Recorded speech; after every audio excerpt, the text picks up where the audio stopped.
Muchas gracias, Pilar. Y encantados de volver aquí después de que hayáis visto la película. Y ahí me gustaría empezar a provocaros para que, en cuanto os animéis, pudierais preguntarle a David lo que os apetezca o podáis comentar de la película, lo que os ha parecido, lo que os ha inspirado, lo que más os ha gustado, en fin, las cosas que más os han llamado la atención. Pero vamos a empezar a escuchar a David alrededor de esta película, porque he dicho antes que él es cineasta, él es guionista, él es también novelista. Y una cosa que, después de todo, yo nunca se lo he preguntado, y es que cuando tú leíste esta entrevista o este reportaje alrededor del profesor de Cartagena que se le ocurre hacer este viaje para tratar de conocer a John Lennon, si tuviste un flechazo inmediato con la historia, si de alguna manera enseguida comprendiste que allí detrás de eso o alrededor de eso se podía contar una gran historia, y si enseguida tuviste claro que era una película, o en algún momento pensaste o barajaste la idea de escribir una novela. Bueno, bienvenidos de nuevo. ¿Qué energía tiene Luis? Que es que claro, él duerme la siesta, es un secreto que vosotros sabéis, y es un fanático de la siesta, de la institución, probablemente junto al rey Juan Carlos, la institución más importante de España, incluso diría... Ahora incluso más la siesta. Más la siesta. Y bueno, a ver, yo tengo la manía a veces soy un gran lector de prensa, obviamente, porque es también mi carrera, una de mis profesiones, ¿no? Entonces sí que es verdad que de vez en cuando hay algunas noticias o crónicas o algún reportaje o alguna cosa que me llaman la atención. No, tampoco soy un maniático, o sea, es decir, hablo a lo mejor de una al año, que me llama la atención inmediatamente por sus posibilidades narrativas, y sí que tiendo a lo mejor a recortarla y la guardo en una carpeta que no he vuelto a abrir nunca, ¿no? Ni la abro nunca, pero sé que ahí está y que algún día a lo mejor la abres y dices, anda, fíjate esto.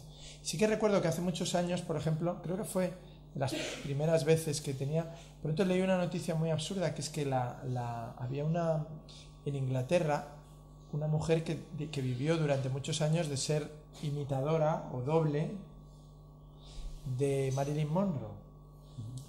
Y entonces yo recorté una noticia que salió muy breve en un periódico que leí, que es que se había suicidado en el año 90, o quizá un poco antes, 80 y algo, sí. Y entonces yo de pronto leo eso y digo, imitadora de Marilyn Monroe se suicida. Claro, yo entiendo que a la mayoría de la gente... Y a continuación podía decir, pero existen dudas, porque igual la asesinaron porque estaba liada con John Kennedy. Exacto, sí, algún Kennedy habría en su vida. Pero ese tipo de noticias me llaman la atención, ¿no? Porque digo, qué bonito. Yo pienso, o sea, la noticia no dice nada, sino que dice, yo qué sé, Jennifer tal, no sé qué, se suicidó en la noche de ayer, famosa en Inglaterra por ser imitadora televisiva de Marilyn Monroe. Y tú piensas de pronto, qué interesante, ¿no? La historia de alguien que imita a alguien y acaba igual que ese alguien, ¿no? Yo sé que a otro pensará, pues es que yo no veo ahí ninguna historia, ni ninguna posibilidad, ni nada. Sin embargo, a mí me llama la atención. Entonces esto del profesor, a mí lo de Lennon y tal, no, ya lo sabía, que había estado, ¿no? Tal, me hizo gracia que le pusieron como un monumento en Almería. Pero me hizo gracia lo del profesor, con los cuadernos de sus alumnos, yendo a buscar a Lennon. No sé por qué, algo me... Te tocaba. Y respondiendo a la segunda parte de la pregunta, inmediatamente pensé en una película. O sea, no pensé en una novela. A menudo la gente me pregunta, ¿cómo sabes si lo que estás escribiendo es una película, una novela, o lo que estás pensando, la idea que tienes? Yo no he tenido nunca una idea que no venga asociada al modo en que va a ser contada. Es decir, yo no he tenido una idea de una novela y luego la he convertido en una película, nunca. Yo siempre he tenido una idea, y la idea, no sé por qué, viene y viene película. Y esta la recorté también y pensé, qué bonita película sería, no pensé, qué bonita novela. Y ahora me preguntarías, ¿por qué? ¿Cuál crees que es la...? No lo sé. Yo creo que es una manera de visualizarla, o de verla, o de pensar cómo la puedes contar. Y de pronto sí que es verdad que bueno, que el año en el que sucedía. También es verdad que en la noticia había algo que me hizo pensar que a lo mejor antes no había reflexionado, que es John Lennon, años 60 en España, ¿no? Qué disparate, ¿no? O sea, es decir, el hombre que representaba la modernidad, la libertad, el antiautoritarismo y tal, en la España, digamos, todavía bajo la sombra. Y entonces sí que inmediatamente pensé, los chicos o la gente joven que seguía a los Beatles en España, si ellos mismos fueron en Inglaterra una revolución frente a la represión y el autoritarismo y un poco el viejo régimen inglés, imagínate lo que debían representar en España, ¿no? Y ahí quedó, y poco a poco se fue, digamos, fue creciendo. Seguramente mi interés, yo empecé a lo mejor a leer más cosas que pensaba, mira, esto es interesante, o esto otro. Se van acumulando cosas y de pronto se cruzó también con lo del corte de pelo de mi hermano y esa historia que os contaba al principio de mi bautismo literario. Y también, bueno, pues las dificultades de las chicas en esa época que tenían relaciones o que se quedaban embarazadas fuera del entorno familiar, y sí que habían tenido una prima que había sufrido, y que también en mi familia era como una historia muy que se contaba de cómo la habían ocultado, ¿no? A la chica durante el embarazo, para que luego entonces es una historia que luego yo tuve una vecina que era exactamente la misma historia. Teníamos una vecina en mi portal, yo vivía en una calle muy, muy humilde de Madrid, en un barrio que se llama Estrecho. Imaginaos, si algo se llama Estrecho, imaginaos que ya no es de Champs-Élysées. La Gran Vía. Y entonces nuestra vecina de puerta con puerta, que era un poco mayor que yo, es la primera heroinómana que yo conocí, también en una época de una gran explosión de la heroína en España en los finales de los 70, entonces en plena transición democrática, ¿no? Y entonces esta chica, en una de sus escapadas, esta chica desaparecía de casa, claro, como lo pasa mucho habitualmente con los yonkis, ¿no? Y desaparecía y de pronto volvía al mes y te la encontrabas tirada en la escalera o te la encontrabas en un portal por allá y decías a tus padres, oye, he visto a esta chica, tal, no sé. Entonces finalmente en uno de sus desapariciones volvió embarazada. Y es muy curioso porque, claro, yo en ese momento tendría 11 o 12 años y lo siguiente que vi, pues, esta chica, su embarazo ahí más o menos cuidando, y nace su hija, y a la niña le dicen que su madre es su hermana y que su madre real es su abuela. Y entonces se crían, claro, la niña es más pequeña que yo, la madre un poco más mayor, y se crían, y la niña, yo veo toda mi vida que llama mamá a su abuela, y que a su hermana la ve morir de sobredosis en la propia casa, una vez que llego yo con uno de mis hermanos de mediana edad, no de los mayores, y llegamos y vemos la puerta entreabierta, y entonces nos asomamos y la encontramos tirada en el sofá a esta, y con la niña por allí con la jeringuilla y tal, y la movemos, está muerta, y entonces llamamos a la policía. Entonces se llamaba el 091 y vino, y efectivamente fue el primer cadáver también que vimos, ¿no? Y claro, la niña luego creció y siempre crecía con esa. Y claro, no era tan raro que pasara esto, o sea, es decir, que abuelas ocuparan el lugar de las madres, que, bueno, este tipo de mentira social, ¿no? Entonces, al final, ¿qué es una historia? Una historia es algo que tú tienes dentro de tu cabeza. Yo siempre comparo una historia. La primera pregunta que te hacen los periodistas es cómo surgió la idea, ¿no? Ay, ¿cómo surgió la idea de esta película? ¿Cómo surgió la idea de esta novela? Es imposible contar la verdad, entonces inventas una mentira para contarla en los periódicos, que es lo que hace todo el mundo, ¿no? En el fondo es una ficción, tú reduces la realidad a algo explicable y lo cuentas, pero en realidad la realidad es muchísimo más difícil. Es como cuando le dicen a alguien, ¿de dónde son tus padres? Y hay uno... Hasta eso es complicado, porque uno dice, bueno, sí, nació en no sé dónde, pero luego el bachillerato lo hizo aquí, pero luego, bueno, pues una historia es igual. Y yo siempre digo que es como una cerilla, o sea, es decir, una llamarada se enciende, pero para que esa llamarada se encienda tienen que chocar dos cosas. Algo que tú tienes y algo que viene de fuera, ¿no? Y entonces es inexplicable por qué unas historias en ti se encienden y otras no, ¿no? Y algunas se encienden como novela y otras como película. Eso es. Porque tú siempre has tenido una cierta tendencia a nutrirte de pequeñas historias de la realidad que luego les das un vuelo creativo extraordinario, ¿no? Porque no solo en este caso, pero en el caso de Madrid 1987 tú la anterior película, también era una pequeña anécdota de la realidad que le dabas pues eso, un vuelo, una trascendencia diferente, pero también te llamó la atención la historia de Soldado de Salamina, que también era una pequeña historia que tenía una enorme grandeza, ¿no? Para contar muchas cosas, que eso también forma parte obra maestra también, obra maestra también, real sí. De el abuelo del ahora presidente, o no sé si se llama presidente en Corea del Norte, qué cargo tienen, son presidentes o líderes queridos, ¿no? El abuelo secuestró a un director y una actriz de Corea del Sur que hacían películas muy populares, los secuestró y los tuvo 9 años viviendo en Corea del Norte para que hicieran películas allí. Nosotros, por un lado, era un secuestro de lujo porque vivían haciendo películas, pero claro, no podían salir del país. Y esa historia me acabó llevando a la historia de unos que quieren hacer una película y también secuestran a una actriz para que trabaje con ellos. O sea que en general casi todo surge de alguna... Bueno, eso era algo que siempre hablábamos mucho con Rafael Azcona, ¿no? Que él era un experto en eso, ¿no? Rafael siempre decía, yo no he inventado nada, no he imaginado nada. Y yo siempre decía, ¿cómo se puede ser escritor sin imaginar, ¿no? Sin inventar? Y en realidad, claro, uno a medida que avanza como escritor va imaginando menos. O sea, es decir, claro, vas dándote cuenta de que la realidad es imbatible. Es decir, en la realidad hay más elementos increíbles que en lo increíble que tú puedas... Por eso, en el fondo, los niños siempre juegan o escriben, o si tú tienes un niño y venga, cuéntame un cuento, y tú le dices a tu hijo, y inmediatamente hay naves espaciales, dragones, vampiros. A medida que se va haciendo mayor, uno dice, ¿qué historias son las que más te gustan? Y acabas, pues eso, la historia de un repartidor de quesos en Zamora que se encuentra de pronto... Se van haciendo como más... Esa tiene buena pinta, ¿eh? Zamora Capital. Zamora Capital. Bueno, los que... las que están aquí acaban de ver la película. Es que hay una abrumadora mayoría de mujeres. Siempre.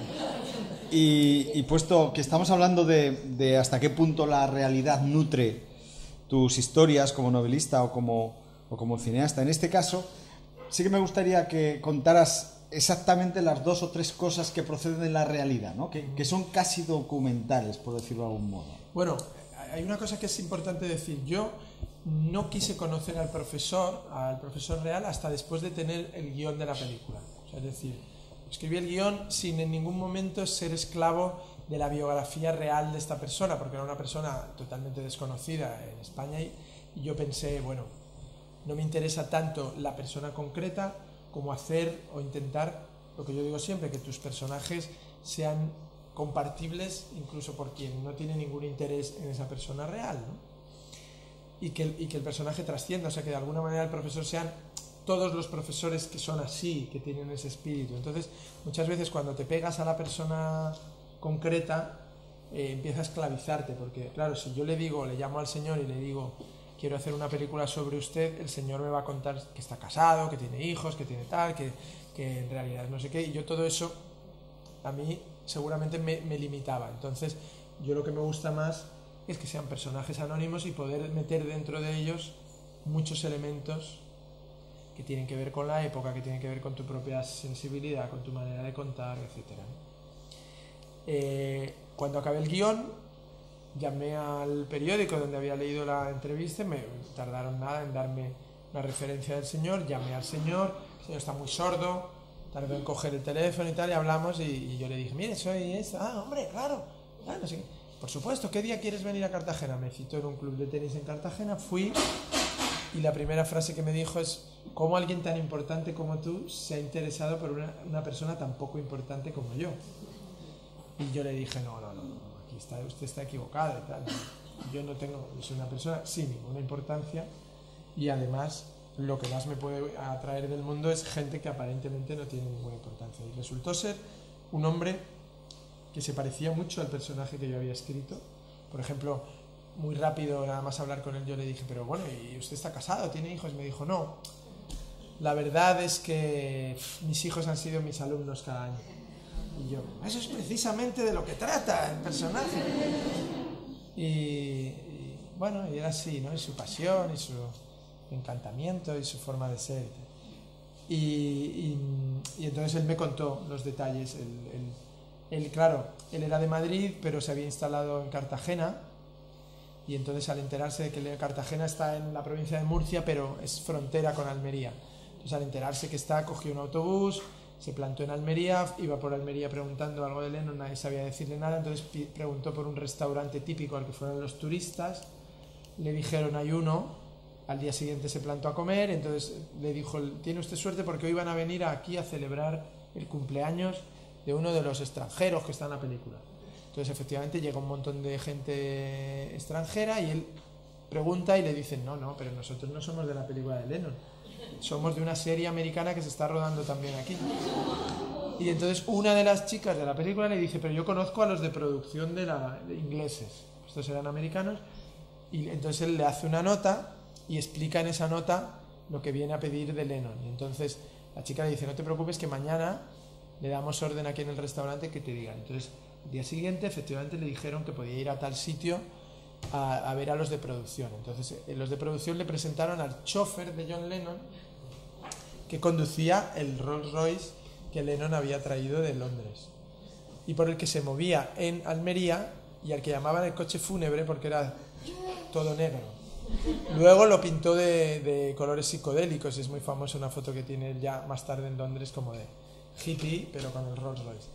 Y este mecánico, que es como se llamaba a los choferes de coches entonces en España, el mecánico le dijo, que era inglés, pero claro, el profesor hablaba inglés con él, le dijo, pues el señor Lennon, pues vamos a ver si consigue tal, no sé qué. Y entonces todos los días quedaban el mecánico y el profesor. Y el mecánico recogía al profesor en el Rolls Royce y se iban a hacer la compra que le encargaba Cynthia Lennon. Entonces decía, compra unas lechugas, no sé qué, como el conductor no sabía hablar en español, pues iban al mercado y compraban. Y entonces le dijo, compra también rotuladores de colores, porque ha dicho el señor Lennon que quiere rotuladores de colores para corregir los cuadernos, porque ha visto que eran cuadernos escolares y que lo iba a hacer en colores. Entonces compran los... Pero Lennon no le va... no le cita. Entonces el profesor se empieza a poner nervioso y entonces ya le dice al chofer, oiga, es que yo estoy faltando a mi academia y al colegio y me van a matar, es que ya llevo aquí 5 días y tal. Y entonces al día siguiente le citó Lennon en su hotel, que estaba en Almería capital, que se llamaba el Delfín Verde, que es un hotel que ha desaparecido ya. Y que en ese momento Lennon vivía ahí, aunque luego se trasladó a 2 casas distintas. De hecho, donde compuso y donde grabó unas maquetas de Strawberry Fields Forever fue en una casa que se llamaba Santa Isabel, dentro de la ciudad, y ahí grabó lo que llaman en la música una maqueta, que son 7 versiones de Strawberry Fields Forever tocadas con la guitarra, y que se conservan como disco pirata con el nombre de Santa Isabel Tapes. Y entonces Lennon le dijo que venga al hotel a las 6. El profesor se perdió por Almería y tal, y llegó a las 6:20. Y cuando lo encontró, Lennon llevaba un balón de fútbol, estaba con Michael Crawford, que era el actor de la película, y iban a bajar a jugar a la playa al fútbol. Entonces, Mr. Lennon, le gritó, y entonces Lennon le dijo, you are the teacher. Y él dijo, sí, yes, you are late. ¿No? Y entonces entonces él subió a la habitación, sacó los cuadernos y le dijo, bueno, te he corregido el primero porque esto da mucho trabajo, y los demás que lo copien. Porque eran letras del último disco de Revolver, que era un disco ya más complejo de los Beatles, con letras más difíciles, y había cosas que el profesor, que sabía muy bien inglés, y incluso amigos suyos ingleses, no desentrañaban. Y entonces charlaron 10 minutos allí al pie de la playa, y el profesor le explicó que daba clases en Cartagena, que tal, y Lennon le dijo, pues un día iré, si tengo tiempo en el rodaje voy un día a la academia. Y el profesor, claro, bueno, eso sería fantástico, los chicos son muy humildes y tal, no se espere usted chicos de clase alta. Y él dijo, no, al revés, me encanta. Si tengo tiempo voy, y nunca fue. Y entonces el profesor, a los cuando ya se enteró que Lennon se había vuelto a Londres y tal, escribió una carta. Le dijo, bueno, soy el profesor porque él le explicó, yo uso las canciones en las clases, y Lennon se quedó totalmente sorprendido porque Lennon había sido un muy mal estudiante. Entonces lo que no podía creer es que él pasara a ser materia de estudio, y entonces se reía, pero al mismo tiempo era como, sí, los chicos les gusta, sí, muchísimo. Pero es muy importante porque este hombre, que ahora es un anciano, pero que es muy vitalista todavía, tuvo muy claro una cosa que ahora ya está más clara en la enseñanza, que es cómo conseguir. Él me dijo una cosa muy buena, que os puede ser útil a vosotros como profesores de idiomas. Es cómo conseguir que el idioma extranjero que tú estás enseñando a los chicos esté 24 horas en su cabeza, como está el otro, el idioma natural o materno, ¿no? Entonces él se dio cuenta que por lo mediático, es decir, las canciones, la canción era lo único que un chico puede tener en la cabeza 24 horas, porque la tararea, la tal, porque conoce la letra. Entonces, ¿no? Si alguien está todo el rato cantando Eleanor Rigby y se sabe la letra, está practicando inglés, ¿no? Y él tuvo esta clarividencia, que yo creo que es también de una genialidad por su parte, ¿no? Entonces se lo contó a Lennon y Lennon, pues sí, tal, no sé qué. Podrían enseñar español con la bien pagada la cabeza. Claro, sí. Bueno, seguro que lo hacen. Es que Luis canta muy bien copla, luego tendréis que escucharlo. Pero vamos a pedir. Bueno, no me quiero alargar mucho en esto, pero entonces la anécdota fue la siguiente, que es que él escribió desde su academia Lennon, de nuevo a la discográfica, a la EMI en Londres. Y entonces, por orden del señor Lennon, aquí le enviamos las partituras de todas las canciones de los Beatles para que tenga usted también la letra, la partitura contiene la letra. Inmediatamente después Lennon sacó, o los Beatles sacaron el Magical Mystery Tour y luego el Sgt. Pepper's, que es el Magical Mystery Tour, era como un pequeño... Y Sgt. Pepper's es el siguiente disco que saca al volver de Almería, cuya primer... En realidad hay una controversia sobre esto, porque Strawberry Fields está compuesto para ese tema, para ese disco, pero no aparece en ese disco, aparece en ese single anterior. Bueno, Strawberry Fields Forever es la siguiente canción que graba Lennon nada más volver de Almería. Él se va de Almería en octubre y la graba en noviembre. Hay varias versiones de la grabación y se edita en diciembre, o sea, muy cercano. Cuando sale, todo el mundo interpreta que la canción es una canción sobre el LSD, porque habla mucho sobre la percepción, ¿no? Sobre Let Me Take You Down. ¿Qué ocurre? La versión de maqueta que tiene Lennon grabada en Almería no dice Let Me Take You Down, sino Let Me Take You Back, lo cual es una clave fundamental para entender la canción, porque ya no se trata de huir en el mundo de había un LSD que se llamaba Strawberry y por eso la gente identificó Strawberry con el LSD. Lennon en ese momento ya le molestaba que Lucy in the Sky with Diamonds fuera también interpretada como una canción del LSD por las iniciales, hasta el punto que él cuenta en alguna entrevista que coge varias canciones suyas y ve las iniciales de los títulos para ver qué significan, porque él mismo dice, bueno, si le sacan punta a esto ya le van a sacar punta. Entonces, años después, a mitad de los 70, él explicó que Strawberry Fields no era una canción sobre el LSD, sino que Strawberry Fields era un orfanato que había enfrente de casa de su tía, donde él jugaba los fines de semana, porque no tenía amigos, entonces la tía le dejaba pasar al orfanato y jugaba el sábado y el domingo en este orfanato en Liverpool que se llama Strawberry Fields. Los almerienses, a partir de ahí, cuando descubren que la canción se ha compuesto en Almería, investigan qué puede haberle llevado, y hay mucha gente incluso que dice, serán los campos de fresas de Almería. Bueno, ya os digo que Almería no tenía invernaderos en esa época y de hecho en los invernaderos de ahora tampoco se plantan fresas, la fresa es de Huelva, entonces no hay esa relación, salvo que haya una relación de la pobreza o de la cierta vida natural que tenían los españoles en Almería con respecto a la que pudo tener él en su infancia. Pero la canción de lo que trata realmente es de la crisis de una persona de mucho éxito con respecto a su infancia, a los valores infantiles, ¿no? Y entonces a mí sí que me pareció muy interesante. El profesor en ningún momento habló de Strawberry Fields, ni Lennon le cantó la canción, ni nada de eso. Eso sí que forma parte totalmente de la ficción, ¿no? Pero sí que me interesó muchísimo mezclar ambas cosas, ¿no? Es decir, que de pronto Strawberry Fields, que es una canción que se compuso en Almería, pasara a formar parte de la estancia en Almería, y bueno, pasó incluso a formar parte del título de la película, ¿no? Con ese verso tan enigmático, ¿no? Que living is easy with eyes closed, ¿no? Vivir es fácil con los ojos cerrados, que puede querer decir tantas cosas, ¿no? Luego hay otro verso en la canción muy bonito que dice It's getting hard to be someone. Se está poniendo muy difícil ser alguien. Eso dentro de la impostura del éxito, lo que los demás piensan de ti, etc. O sea, es una canción de Lennon muy, muy personal, muy, muy particular. Entonces me parecía que podía tener sentido también con respecto a los personajes, ¿no? a lo que significaron. Y esa es más o menos la...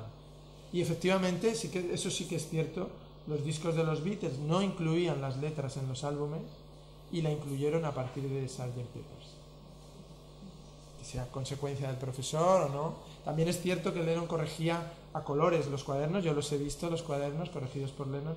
Tiene una cosa muy divertida que, por ejemplo, si él corrige la palabra green en una canción, corrige green, ¿no? Y lo pone en verde.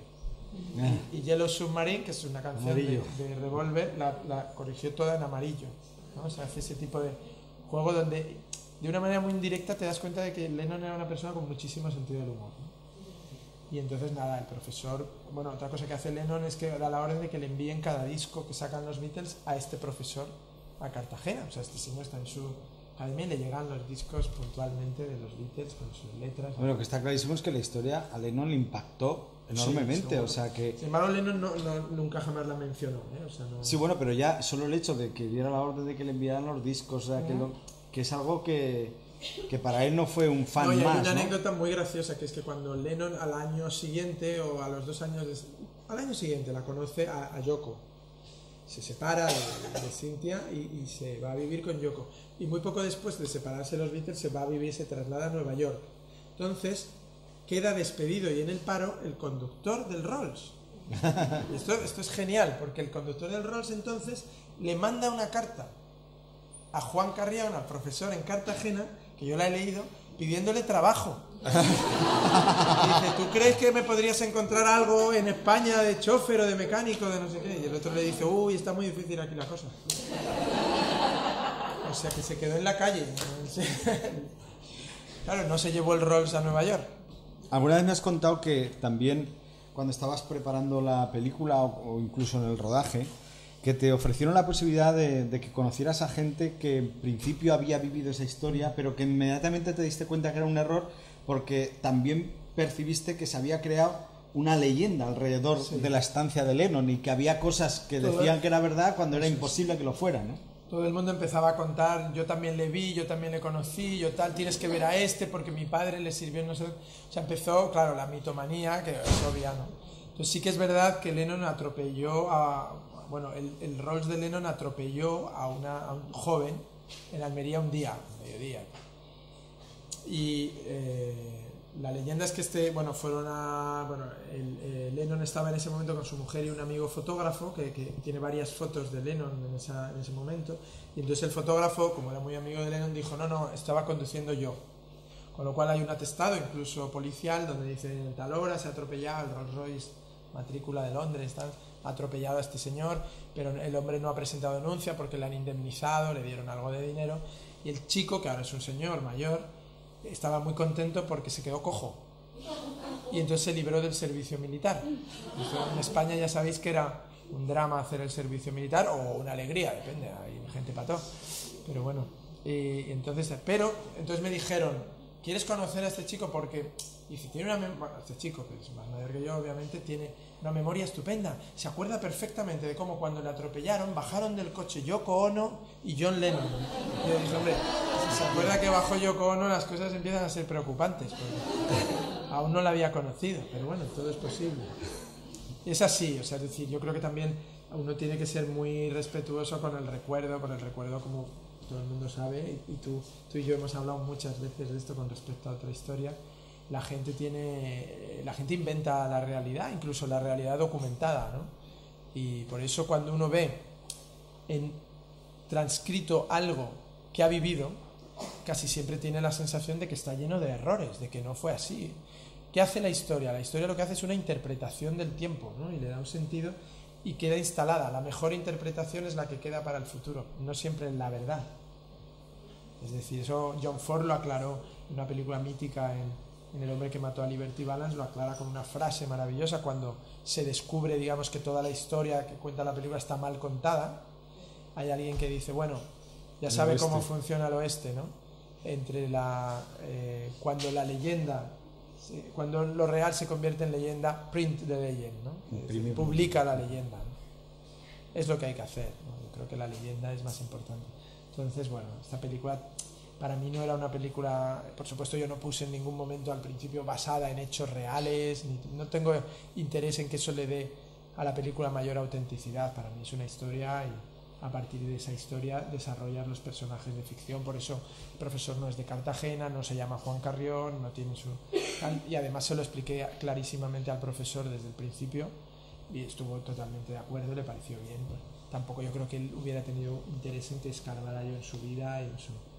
Luego es verdad que el profesor, al que he ido tratando mucho después y le presenté a los actores, vino al rodaje, he estado en el homenaje que le han organizado para que yo hablara, etcétera, etcétera. Es un hombre maravilloso. Le he invitado a los Goya la semana que viene, el día 9, que son los premios de la Academia en España, para que esté allí y se lo pase bien, porque es un señor de verdad muy valioso y con una inteligencia y con un amor sus alumnos.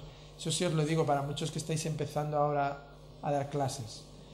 Está el gusto que se me acerquen alumnos de este señor en Cartagena, pero también en otros sitios me han venido a recordar las clases del tipo y decirte, yo es que tenía un mal genio horroroso, no sabes los gritos, pero era un gran profesor, se mataba por... O sea, es decir, los alumnos que no se hacen ni caso, como dice el profesor siempre, a mí no me hacen ni caso.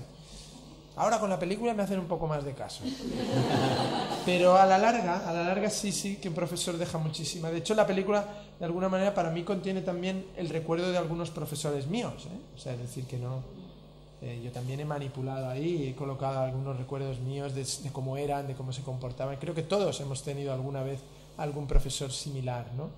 Que le ves, ¿no? Que su vida es la clase, la asignatura, y eso es importante, es bonito porque hay pocas profesiones que dejen esa satisfacción dentro, ¿no? Supongo que para vosotros lo será. Yo tengo algún hermano profesor y cuando se me acercan en la feria del libro, se me acerca alguien a pedirme una firma y me dice, tu hermana fue profesora mía o tu hermano fue profesor mío, y lo ves que te lo dicen con agradecimiento, con un buen recuerdo, a mí me hace mucha ilusión. Siempre digo, qué bonito, ¿no? Hay otra... Bueno, tú eres profesor, ¿no? Efectivamente. Hay otra parte de la historia de esta película que, como hemos comentado antes de la proyección, también está inspirada en la realidad, y una realidad que esta te corresponde a ti, porque corresponde a tu familia, ¿no? Las primeras secuencias también están muy... son herederas de tu propia vida, del momento en que tú más o menos estás a punto de nacer, de tu... Lo he contado al principio, ¿no? La historia real del corte de pelo de mi hermano, ¿no? Y de la fuga mítica en una casa, de la vez que se fugó tu hermano de casa, ¿no? Siempre le decía yo a mi hermano que era mi padrino, ¿no? Y le decía, oye, te pegó papá y tal cuando volviste, te dio de hostias seguro. Pero mi padre desenfundaba muy rápido, ¿no? Yo tuve mucha suerte, he de decir también, porque mi padre cuando yo nací ya pasaba de todo. Era un poco como España, ¿no? O sea, es decir, la dictadura se fue fatigando, ¿no? A medida que de vez en cuando daba un latigazo, pero en los años 70, que son en los que yo crecí, pues la dictadura ya firmaba penas de muerte a un ritmo mucho menor de lo que había firmado en las décadas anteriores, y también los padres pegaban a un ritmo menor de lo que pegaban, ¿no?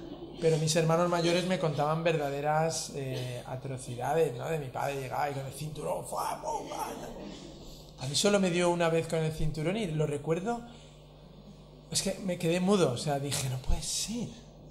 O sea, mi padre, que es tan simpático haciendo esto, claro. Mis hermanos me decían, ahora ya te vas enterando de lo que era esto. Y yo siempre defendía a mi padre, ¿no? Con respecto a mis hermanos. Decía, hombre, no digáis eso, no es tan facha, no es tan carca y tal. Es majo, que no, papá, es una normal. Eran grandes discusiones políticas en mi casa, bueno, pero sí que hay mucho de eso de... Bueno, y mi hermano me dijo no, me recogió, nunca jamás volvimos a hablar del tema del pelo, no me dijo nada, yo llevé el pelo largo hasta que me cansé de llevar el pelo largo y...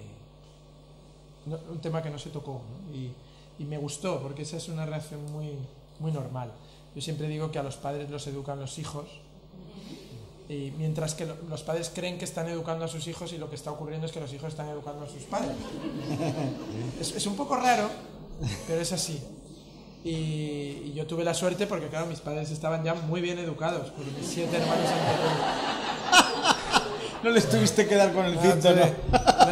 O sea, yo siempre a mis amigos les contaba, yo tenía, por ejemplo, 12 años, y, bueno, yo siempre leía mucho, ¿no? Entonces yo estaba en mi casa, mi padre no sabía que estudiaba yo. O sea, quiero decir, no sabía el curso que hacía. Y cuando fui a la universidad no sabía que estudiaba, pero no es porque no se interesara, sino porque no era su tema. Entonces yo siempre estaba leyendo novela negra en una época de Raymond Chandler, Dashiell Hammett, de David Goodies, y entonces mi padre llegaba de trabajar y yo estaba ahí sentado leyendo, y entonces entraba, abría la puerta y decía, había un hermano mío, decía, bravo, bravo, tú llegarás lejos, estudiando siempre, así me gusta, hijo, y yo, gracias papá, y tal, aquí estamos. Y siempre cuento que cuando la primera vez que quise salir por la noche, ¿no?, mis amigos me dijeron, oye, que vamos a hacer una fiesta y tal. Entonces yo fui a mi casa y le dije a mis padres, oye, que hacen una fiesta, ¿puedo salir esta noche y volver más tarde y tal? Y me dijeron, sí, venga, hijo, sí, no hay ningún problema. Pero ya sabes, yo tendría a lo mejor 12 años en ese momento, 13, ¿no? Y entonces me acuerdo que mi madre me dijo, bueno, pero a las 2:30, 3 de la madrugada tienes que estar en casa, ¿eh? No, yo salí y me dicen mis amigos, oye, ¿a qué hora tienes que volver? Y digo, a las 2:30 o a las 3. Me decían, ¿y qué vas a hacer desde las 10 que nos han dicho a nosotros que tenemos que... Claro, esa es la parte de educación de los hermanos mayores, claro. Lo último que recordaba mi madre era decirle a mi hermano de 18 a las 2 en casa, ¿eh? Entonces, cuando llegó el de 12, dijo, ¿a qué hora? A las 2. Entonces, claro, imagínate mi madre, el amor que me tenía cuando me veía entrar a las 11. Este chico no es como los otros, no es como los demás. Hay muchos cameos en la película, pero hay uno que probablemente pues algunos o algunas de los que estéis aquí conocéis a Pep Guardiola, al gran entrenador ahora mismo del Bayern de Múnich, que lo fue del Barça y que ha marcado una época en la historia del fútbol. Bueno, pues el padre de Pep Guardiola interpreta a uno de los personajes, cuenta un poco la historia de... Pero eso es, sí, hace del peluquero. Es que claro, yo buscaba un peluquero muy mayor, como era el mío, ese que os he contado, que tenía Parkinson. El peluquero Pablo, que venía a nuestra casa y nos cortaba siempre el pelo. Era un hombre agradabilísimo. Mi madre hacía sopa de arroz y por el hombre tenía mala dentadura ya y tal, estaba muy viejo. Y nos cortaba a todos. Entonces le decíamos, mi padre decía, córtele bien, bien, que quede tan... Y nosotros, por favor, la oreja no, porque en el cole te daban siempre en la oreja cuando te cortabas el pelo, ¿no? Entonces yo llamé a un actor español que a lo mejor alguno de vosotros conoceréis, que se llama Saza, José Saza Tornil Saza, que es el protagonista de La Escopeta Nacional, que es una película de Luis García Berlanga, que es un hombre que tiene, ahora debe tener 85 a lo mejor. O más. Entonces la mujer me dijo, mira David, te lo agradezco mucho, pero es que está con Alzheimer, ya no va a poder hacer el papel, no recuerda nada. Y entonces yo me acordé que tenemos una broma, Pep y yo, siempre con su padre, que es Saza, porque es catalán, es de un pueblo de cerca de Manresa, y el padre es como buen catalán, es muy de la pela y muy Saza, lo que hacía Saza en las películas de Berlanga, que siempre está con... Entonces, claro, si no habéis visto La Escopeta Nacional es difícil de explicar, pero hace de un representante de porteros automáticos en la época de Franco, que se va a una cacería para intentar que algún ministerio ponga los porteros automáticos como obligatorios y así el vender, ¿no? Entonces va a hacer las prebendas franquistas, ¿no? Entonces claro, se encuentra la desolación de las familias estas poderosas, donde están todos locos, y es muy bueno. Y el personaje es como el catalán típico, ¿no?, que lo hace Saza, que está todo el rato, pero mira que se está haciendo una paja, ¿no? Con Mónica Randall. Y entonces yo de pronto la broma del padre de Pep, y el padre de Pep hace una cosa de teatro para mayores en su pueblo. Entonces un día me pidió si podía venir a ver un rodaje mío y tal, como sabe que somos muy amigos, se dijo, y tal.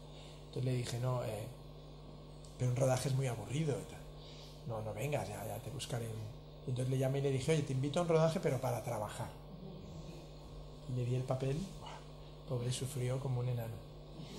Porque le dio lo que le pasa a la gente siempre, que cuando es muy mayor, o sea, se le apagaron las luces, ¿no? Y no recordaba una sola frase de las que tenía que decir. Y lo peor que te puede pasar cuando te pasa eso es que haya niños alrededor. Entonces en la comida están llenos de niños que se sabían todos los diálogos suyos, los de él. Entonces claro, un señor de 80 y pocos años frente a niños de 7, 8, diciéndole, no hombre, no, ahora es cuando tiene que decir ta. El señor iba sudando. Entonces me llama Pepa al día siguiente, ¿qué tal lo ha hecho mi padre? Y digo... Muy bien, el hombre sufrió, pero lo hizo muy bien. O sea, pero eso es una anécdota. Yo siempre me gusta mucho usar todos los actores que salen en Almería, los que hacen de almerienses. Yo no quería actores profesionales, sino encontrar gente de Almería que tuviera aspecto, el tono de hablar del almeriense, que es muy, muy distinto, como sabéis, y entonces los iba fichando por la calle. Por ejemplo, el chico que le corta el pelo al chico de la película, este Curro, esto fue uno de los que más me costó. Hice unas pruebas a mucha gente y no me gustaba a nadie en el pueblo. Entonces, de pronto a un pescador que me había traído a su madre, para que hiciera un papel su madre, le dije, oye, tú me tienes que ayudar. ¿Quién es el más fuerte del pueblo? Uno que solo con verle te cambias de acera para que no te... Y entonces me miró así y me dijo, Antonio el pastelero. No tuvo grandes dudas. ¿Y dónde está Antonio el pastelero? Y dice, pues hasta ahora en el bar. Entonces yo acabo el casting que tenía de otros papeles pequeñitos y tal, y me voy, casting de gente, no de actores, sino de gente normal, y me voy al bar y veo a un tipo sentado en la barra así con unas espaldas, y entonces imagínate, ¿no? O sea, le toco así, se gira, ¿qué pasa? Y yo, mira, soy director de cine, ¿vale? Y digo, y quiero que hagas un papel en mi película. ¿Yo? Yo no soy actor, soy panadero. Y digo, no te preocupes, eres perfecto para el papel. Y era un chico muy, muy inteligente, muy listo, y lo pasó muy bien, y para él fue una experiencia. Y, por ejemplo, el que hace de recepcionista del hotel era un viejo jubilado de unas salinas que hay allí cerca, que le faltaba una mano, que yo lo vi sentado también ahí al sol, una barriga impresionante, y el tipo hablaba así, y digo, oiga, ¿quiere usted ser actor? No.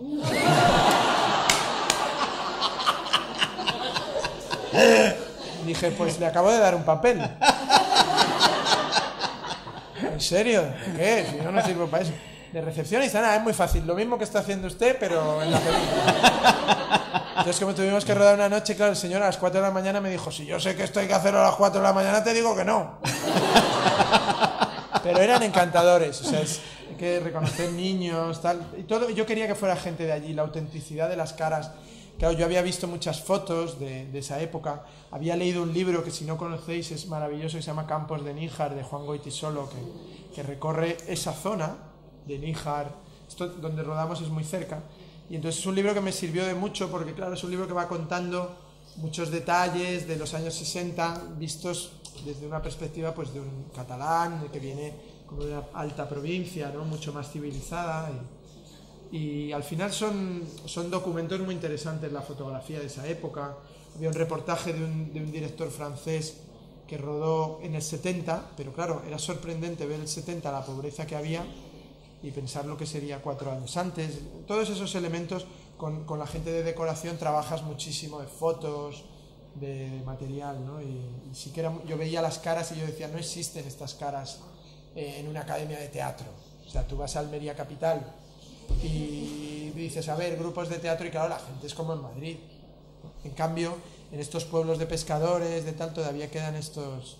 Y era maravilloso, porque a varios los saqué del paro. Almería tiene una de las cotas de paro más altas de España, junto a Cádiz, y también era maravilloso, ¿no?, poderle dar el dinero a lo mejor que ganaban en un mes por hacer del acomodador del cine, por ejemplo, que será un parado, ¿no? Y un hombre estupendo también.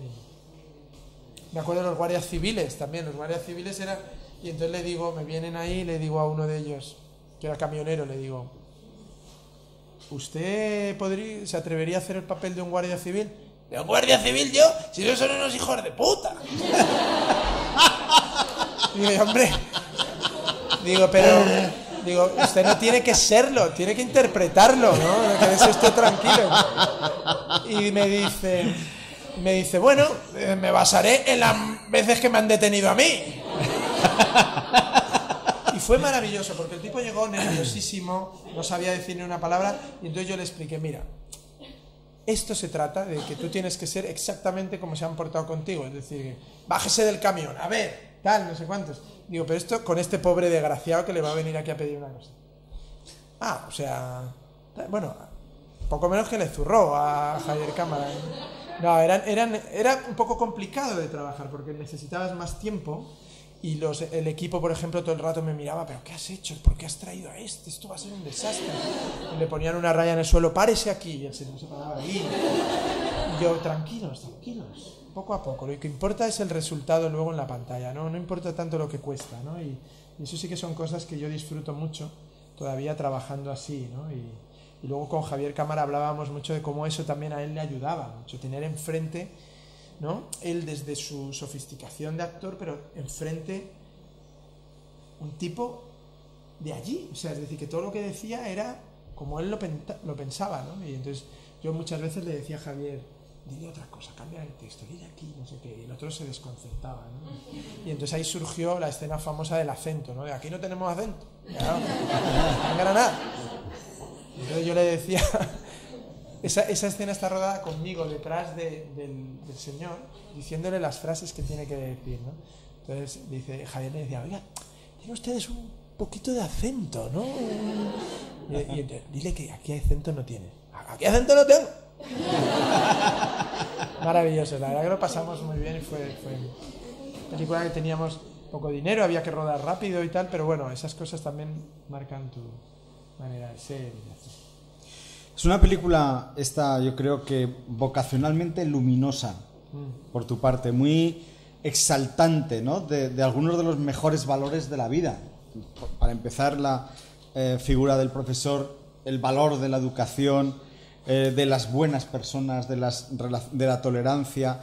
Y aquí realmente, representado por alguno de los personajes secundarios, aquí el malo de la película es el país. Es la España cutre del franquismo, ¿no? Sí, esta es una cosa que yo creo que es así, ¿no? O sea, es decir, que en muchísimas ocasiones la gente es víctima de su época, ¿no? Y de lo que le piden. Y por eso siempre estoy tan en contra de los ejércitos y de las patrias, porque creo que son elementos que obligan a la gente a comportarse de una manera que la gente no tiene dentro, ¿no? Es verdad que hay gente que es dañina, malvada de salida, pero creo que hay instituciones que hacen a la gente peor e instituciones que hacen a la gente mejor, ¿no? Entonces, en ese momento España era un país que hacía a la gente peor. Es decir, que a nuestros padres los hacía más violentos, a los profesores los hacía más agresivos, a los sacerdotes los hacía más invasivos, a las mujeres más sumisas. Es decir, empeoraba a las personas, que las personas luego demostraron que tenían muchísima más categoría que su clase dirigente. Entonces eso para mí era muy importante, que el personaje fuera el país, ¿no? La manipulación de las noticias, de la autoridad, el concepto de autoridad represiva, ¿no? Y que los personajes fueran lo que yo siempre considero que fueran la gran baza de un país, que es aquellos que van a cambiar la sociedad desde abajo. Yo siempre pienso que una sociedad no la cambian los políticos, sino que los políticos están empujados por la gente. Es decir, el matrimonio gay en España no se aprueba porque Zapatero se levante una mañana y diga, oh, estaría estupendo aprobar el matrimonio gay, sino porque hay barrios enteros gays en España, ¿no? Y la gente se comporta, todos tienen en su familia un hijo gay o una hija lesbiana que se ha casado con otra o que vive desde hace 3 años con otra, y los padres hace mucho tiempo que, siendo católicos, apostólicos, romanos, de derechas, dicen, sí, pero mi hija es gay, yo no la voy a cambiar a gorrazos, y la quiero mucho y a su novia la adoro. Esa es España. Esa es la España por la que yo apuesto. Entonces, las leyes llegan siempre tarde. ¿Qué ocurre? Que ahora encima tenemos lo contrario, leyes regresivas, ¿no? Pero también tendrá que luchar la sociedad contra eso, y de hecho lucha, se las pasa por el forro. Y entonces sí que me interesaba mucho contar esa parte, ¿no? de la historia, ¿no? de la violencia social, de la represión, y tratar de hablar de cómo se cambia una generación entera, cambia un país, porque sus maestros, profesores, tal, empiezan a tener una sensibilidad, a tratar de hablarles del extranjero, de cómo se hacen las cosas en otros sitios, de cómo se piensa en otros sitios, y los chicos comienzan a volar, ¿no? La película originalmente, cuando yo la escribí, se titulaba Almería en 1966, porque yo quería hacer una trilogía que fuera en descenso desde Madrid en 1987, que era el año que yo había entrado en la universidad, y en regresión a Almería, que era como más o menos en torno al año en que yo había nacido, y acabar con otra película que fuera el año en que nació mi madre, más o menos, ¿no? Guerra, final de guerra, etc. Y entonces, claro, obviamente, cuando después de hacer en Madrid, que era una película que transcurría en un váter, toda cerrada y que trataba de la pérdida de las ilusiones de casi esa misma generación, ¿no? Y de cómo de alguna manera hay un cierto cinismo instalado en la España de final de los 80, del dinero, de la democracia, de ya somos los mejores, ¿no? Como me gustaba volver al origen de cómo se había cambiado, ¿no? Y no es que yo tenga nostalgia de otra época, sino que creo que hay que ser fiel también al espíritu de una época, ¿no? Y el espíritu era ese, y el espíritu de los 60 en España yo creo que era ese otro, ¿no?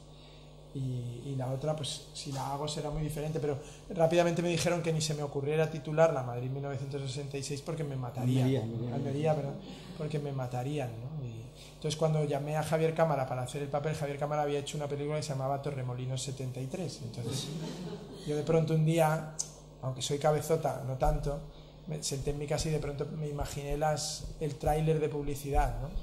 Del actor de Torremolinos 73 y el director de Madrid 1987, ahora Almería 66. Y dije, bueno, en general la gente en España no va nada al cine, pero ya si se lo pones tan difícil, no. Y entonces, bueno, surgió este otro título, ¿no? Yo creo que es un buen momento para escuchar algunas preguntas o intervenciones, si os apetece tomar la palabra. No seáis tímidos. Ahí, Pablo. Yo creo que todo el mundo la tiene en la boca. Es que cuando ha dicho usted que pensó enseguida que iba a ser una película, cuando lo estaba escribiendo, pensó ya en que iba a ser Javier Cámara, porque es que lo borda, efectivamente. No pensé en él hasta acabar el guión. Y de hecho escribí el guión pensando en otro actor. Pero cuando estaba tan escrito para ese otro actor, que me pareció que la película ya me la sabía. Y a mí me gusta mucho ir sin saberme cómo va a ser la película. Entonces, pronto eliminé a este otro actor, al que por suerte no le había comentado nada, y que al día de hoy él ni lo sabe. Y entonces empecé a pensar en otros actores y pensé en Javier. Porque Javier tiene una cosa también que me gusta mucho. Él es hijo de una familia de un pueblito de Logroño, ¿no? Y tiene también ese espíritu. Es un actor que tiene algo que se parece a los hombres de los 60 en España. Ahora, por ejemplo, hay una clase de actor que está muy influenciada por el cine americano, entonces hablan así, ¿no? Eso, hola, buenas tardes. Y susurran, ¿no? Y de pronto tú dices, pero si en España nadie susurra, si te vas a un restaurante. Claro, vas a un restaurante y te encuentras, ¿no?, a dos chicas hablando y una está diciendo, y me ha dejado, y entonces al tío es que lo mato, lo mato. Y, o sea, es decir, no están diciendo, lo mataré, no. Pero esto es muy difícil que cale porque los actores se cultivan viendo películas americanas, ¿no? Y entonces, en cambio Javier me gusta porque Javier es de los de ¡hola! ¿Qué tal? ¿Cómo estás? Y dije, eso es lo que quiero, ¿no? Quiero que este personaje no susurre, ¿no? Y que todo lo que le pasa por dentro aparente que no, porque por fuera hay tal muralla, ¿no?, concebida y creada para tal. Y entonces sí, se lo propuse y él leyó el guión e inmediatamente me dijo, sí, vamos a hacerlo, qué ganas. Y la verdad que ha sido un colaborador fantástico. Él le ha hecho muchos papeles en cine, sobre todo más disparatados, más de comedia, más tal, y luego también ha hecho 3 películas con Almodóvar muy bueno, en realidad las 3 totalmente gay, ¿no?, los 3 papeles. Y bueno, y la verdad que fue muy fácil. La única indicación que le di, porque él entró el primer día en la clase, el primer día que rodó él fue la primera secuencia de él, que es cuando está dando la clase con la letra de Help, ¿no? Entonces él hizo una cosa, nada más empezar en la primera toma. Yo me acerqué y le dije, Javier, no intentes ser simpático. El personaje se va a ganar a la gente, pero no es simpático.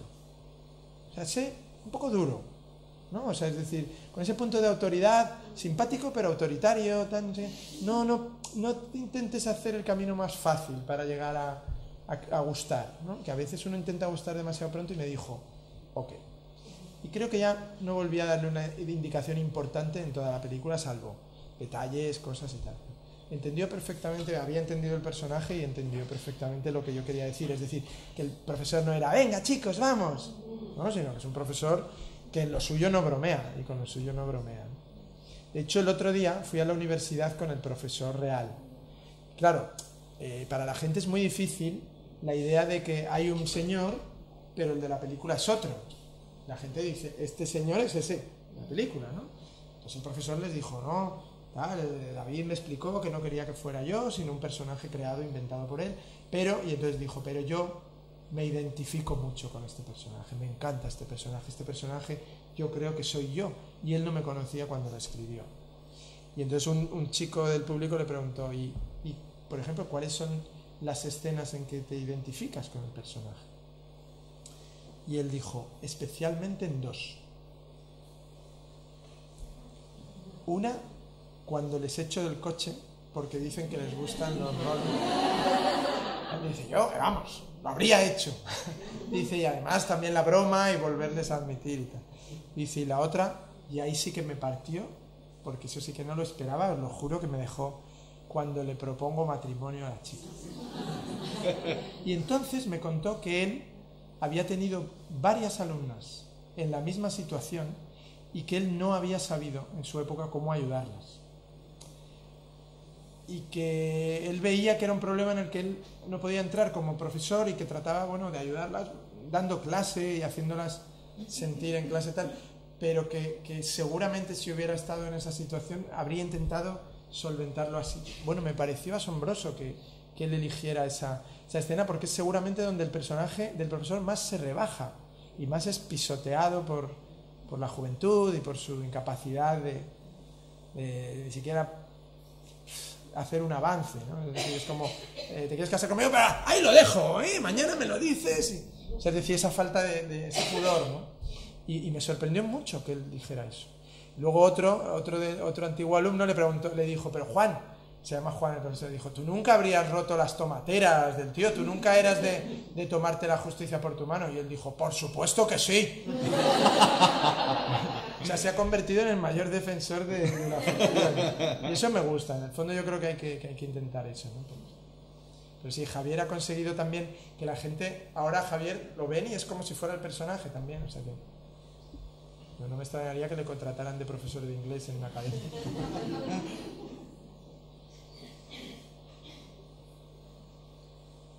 Más cosas, venga, animaros.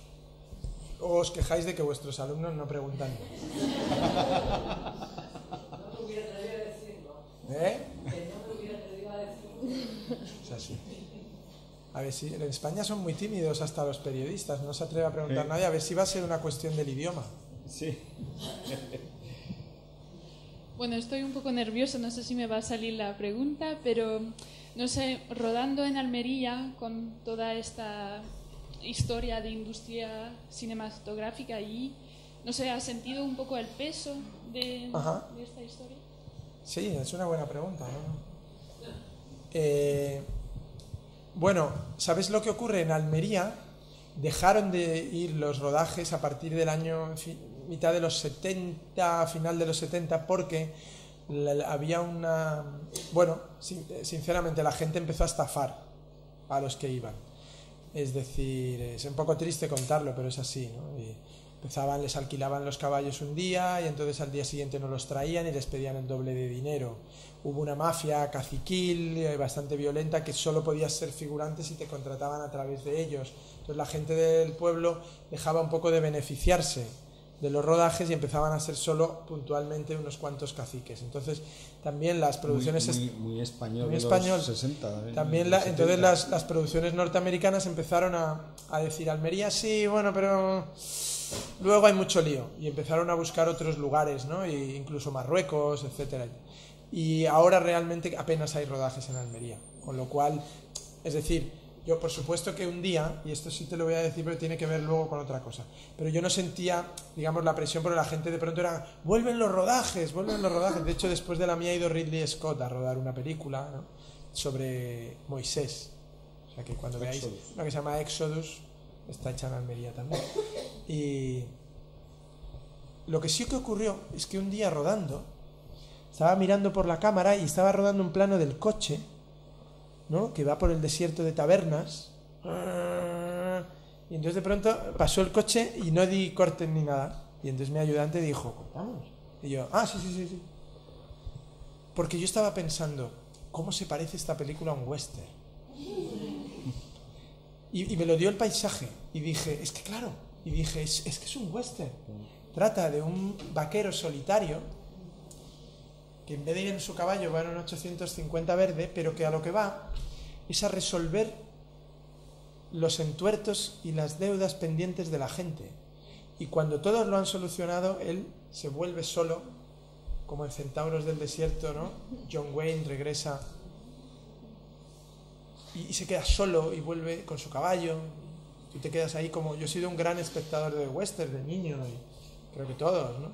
Y de pronto dije, es que esta película es un western, ¿no? Y dije, además el tema y de lo que trata, en el fondo es como buscar esto, tal, no sé qué, no sé cuánto es bien.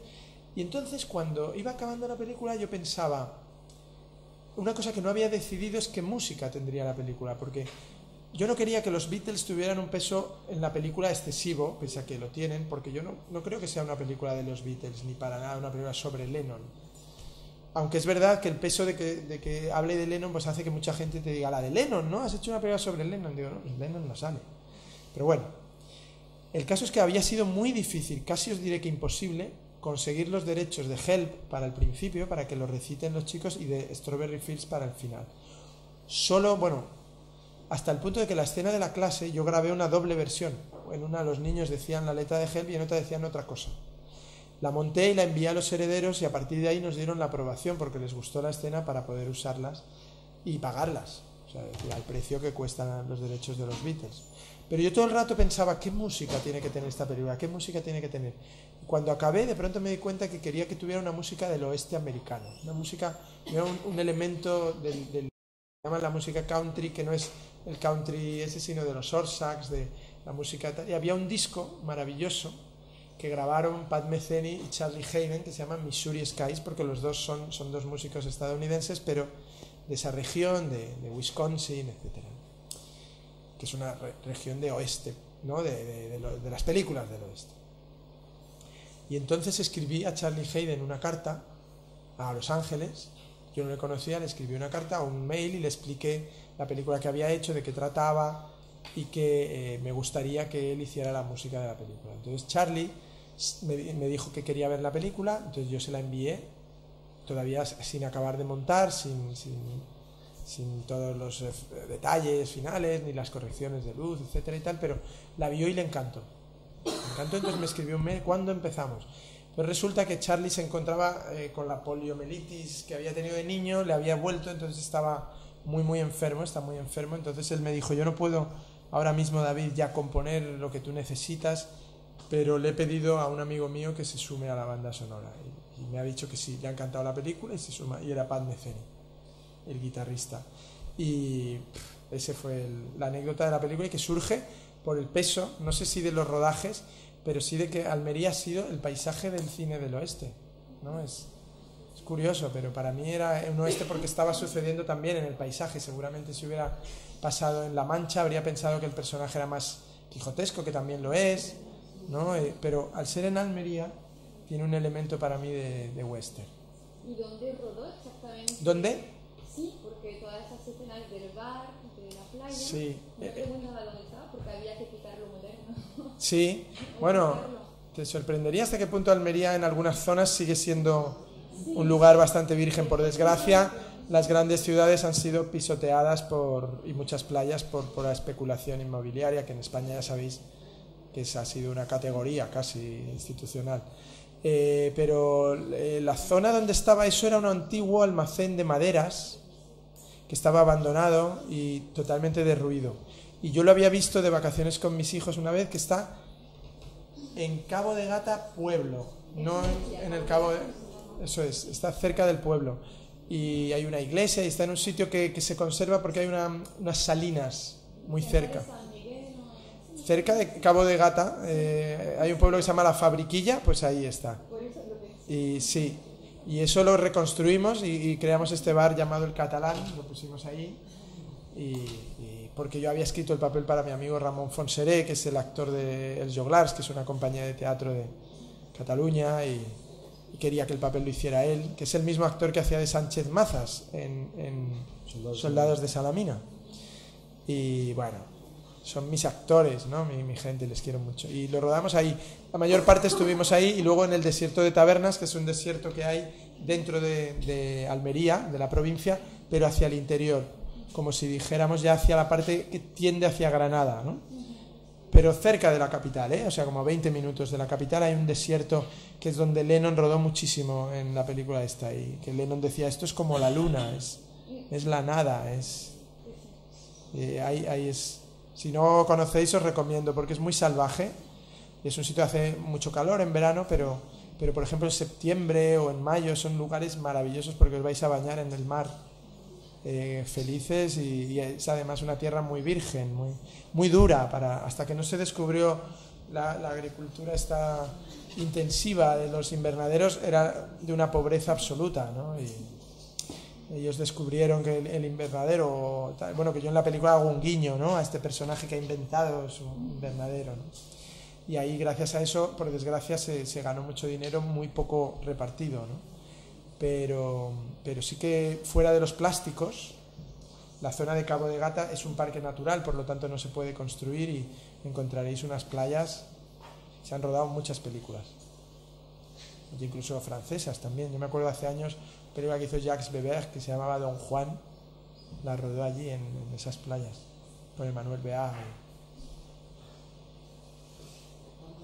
Si no hay más preguntas, vamos a dar la palabra. Por supuesto. Al profesor Dada. Sí, hay una pregunta. Yo siempre he creído que en España, cuando llegamos, bueno, yo me eduqué allí, ¿no? En sexto de GB fue cuando pasamos de aprender francés a inglés, pero que era a finales de los años 70 o principios de los 80. Y cuando he visto en la película que este señor era profesor de inglés en los años 66, había niños que aprendían inglés en España en los años 66. Había. Él lo era, ¿eh? Él lo era. Pero tienes toda la razón. Era una rareza. Era una rareza. El francés era el idioma que se enseñaba, ¿no? Lo que pasa es que dependía, y también en muchos colegios sobre todo del sur y del norte, la presencia de muchos ingleses, y en el caso de Cartagena lo vais a entender muy fácilmente, que eran las bases americanas de Cartagena. La gente pedía estudiar el inglés porque lo necesitaban los negocios. Entonces también pasó en algunos sitios de minería, donde estaban muy implantados los ingleses. Entonces esa rareza que a lo mejor para otra provincia española era como, es muy raro que en un colegio estudien, no era tan raro en esas zonas, pero sí que tienes razón que eran muy minoritarios. Para que el profesor sí, porque además de su academia dio clases en los maristas, en los salesianos, hasta luego acabó dando clases también en la Universidad de Murcia, ¿no?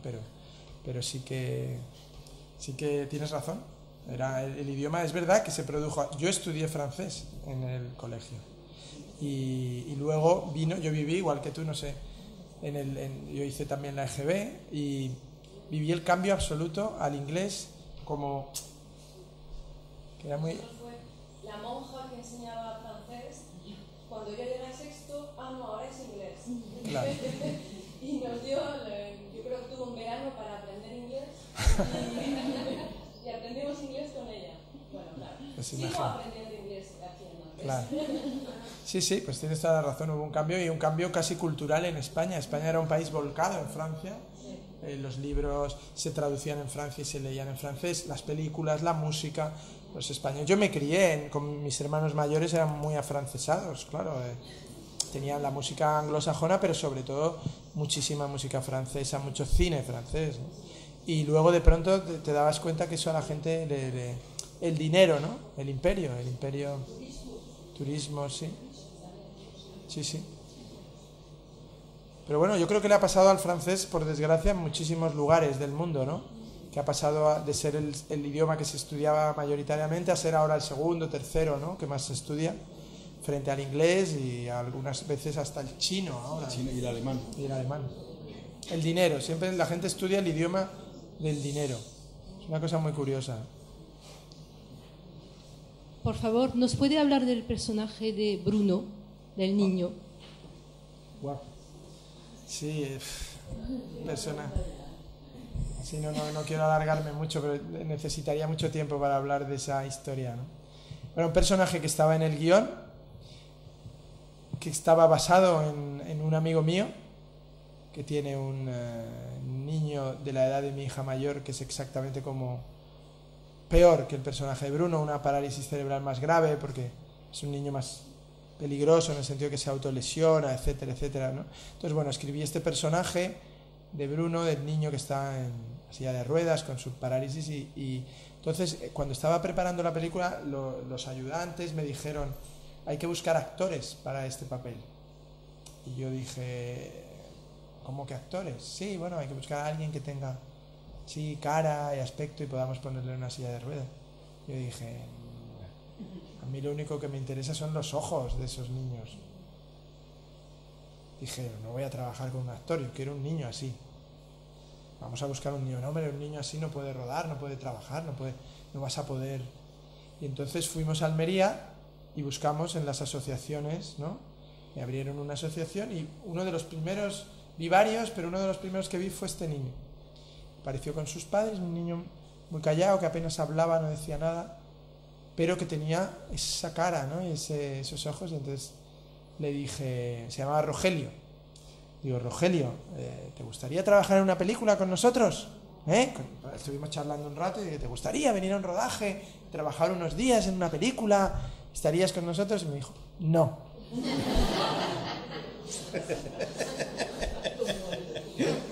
Sí, y entonces el padre me dijo, no, siempre dice que no, ¿eh? Y yo dije, no, pero no le quiero forzar y tal. Yo dije, bueno, tal, ¿quieres tomar algo? No. ¿Quieres un vaso de leche? No. Y entonces, una de mis ayudantes era una chica de Almería, muy sonriente, muy guapa, ¿no? Y estaba por allí, y entonces yo de pronto vi, claro, no podía moverse en la silla, pero mi ayudante estaba por fuera con otros niños esperando a que viéramos a otros. Entonces ella dijo algo como, David, ¿qué les digo? ¿10 minutos? Y digo yo, sí, en 10 minutos estamos. Y él oyó la voz, se miró a la chica y sonrió, ¿no? Y entonces yo dije, llamé a mi ayudante y le dije, ven, cierra la puerta y ven un segundo. Y vino ella, y entonces digo, siéntate aquí. Y digo, bueno, pues tal, no sé qué, hablo con los padres, digo, bueno, la película sería esto, a mí me gusta, tal, los padres, nosotros encantados, bueno, no tenemos ninguna experiencia, pero si tú crees y tal, que...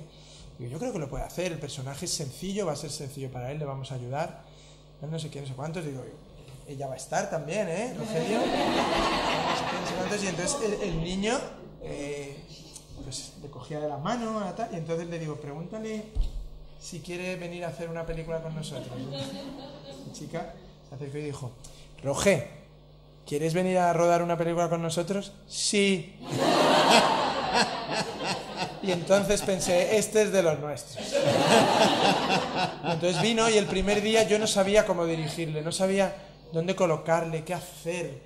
Le poníamos la cámara, entonces yo le decía, mira aquí, mira allá, y el niño... Y yo decía, bueno, dejarle, vamos a grabar, Javier, tú dile, yo le preparaba a Javier unas frases, le decía. Y de pronto cuando llevábamos como una hora o así haciendo algo, me acerqué y le dije, oye, Rogelio, tú sabes cómo te llamas en esta película, ¿no? Y me dijo, Bruno. Dije, vale, pues entonces entiendes que no estás haciendo de ti mismo, que estás haciendo un personaje así. Digo, bueno, pues entonces ahora quiero que cuando tal le señales allí y digas no sé qué. Y el niño más o menos lo intentó hacer. Y yo me di cuenta que lo único que había que hacer era dirigirle exactamente igual que a un profesional. Obviamente tenía muchas dificultades motoras, etcétera, pero se lo pasaba bien y el recuerdo más bonito que tengo de la película es un día que se me acercó el padre y me dijo, porque le están operando para ver si consiguen que ande, entonces el niño está pasando muchos traumas, pues pasa mucho tiempo en los hospitales, escayolado, etcétera. Y entonces me dijo el padre que estaba pasando una depresión muy grande el niño, que había dado un retroceso en cuanto al habla, en cuanto a tal, muy grande en los últimos 2 años, y de pronto me dijo, cada día que viene a rodar, su sonrisa, su felicidad, su tal, es feliz de estar aquí. Claro, está lleno de gente que le presta un walkie-talkie, el otro que le pone tal, el otro que le deja mirar por aquí, el otro que le pone un foco, se lo está pasando pipa. Y dice, está feliz. Y yo pensé, hostia, pues si es eso, ya ha merecido la pena, ¿no? Y Yo creo que también en ese tipo de personajes el cine tiene que evolucionar. El cine empezó que los personajes que eran negros los pintaban, a los blancos los pintaban de negro, hasta que un día alguien dice, no, vamos a tal. El cine luego va de que los que son de un país no pueden trabajar porque tiene que hacerlo siempre un americano que hace un idioma de, es que soy polaco, soy, ¿no? Meryl Streep, y luego ya llega un día uno y dice, hombre, vamos a contratar a una polaca, ¿no? Que también hay actores, etc. O sea, es decir, el cine va evolucionando lentamente, pero evoluciona. Y yo creo que una de las asignaturas pendientes del cine es que ya eso de un actor haciéndolo de papá, te estoy esperando en casa, eso se tiene que acabar. Eso ganarán muchos premios, pero para mí es grotesco. O sea, yo creo que hay que intentar buscar gente que teniendo esos problemas puede trabajar. Sé que esto lo he contado algunas veces y hay gente que se molesta porque dice, no, porque claro, los actores, los no sé qué. Yo digo, ya, pero es que también en Madrid hay una compañía de actores con síndrome de Down y parálisis cerebral. Son chicos que actúan, que interpretan, claro que sí. Pero yo creo que se ha acabado lo de, ¿no? Actores haciendo y ganando el Oscar, ¿no? O sea, esto... Yo creo que hay que darle el Oscar a un actor así, que lo haga muy bien. No Bruno, que tiene un papel pequeñito, ¿no? Pero alguien hará un papel más grande y lo hará muy bien. Y perdón, profesor. Muy bien.